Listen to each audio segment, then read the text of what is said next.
పెట్టి ఓర్వకల్లు కర్నూలులో భవిష్యత్తులో యుద్ధానికి కావాల్సిన డ్రోన్స్ కానీ ఇక్కడ సింగపూర్లో మీరు దుబాయ్లో రేపు చూడబోతున్నారు ఎయిర్ ట్యాక్సీలు వస్తున్నాయి.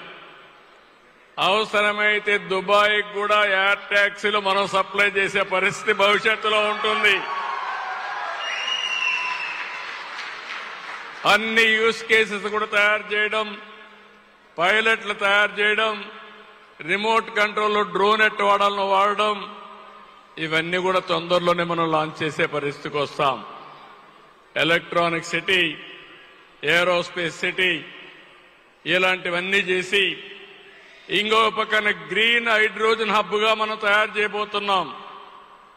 ఎక్కడెక్కడ సోలార్ కానీ, విండ్ కానీ, అదే మరి పంప్డ్ స్టోరేజ్ ద్వారా గ్రీన్ ఎనర్జీ కూడా దోహదం చేసి అవసరమైతే వేరే దేశాలకు గ్రీన్ హైడ్రోజన్ ద్వారా ఎలక్ట్రిసిటీ మనం సరఫరా చేసే పరిస్థితి కూడా వస్తున్నాం.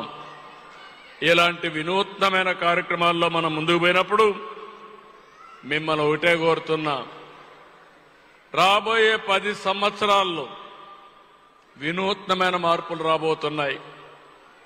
నేను ఎందుకు ఈ మాట వాడానంటే 1 గవర్నమెంట్ 1 సిటిజన్.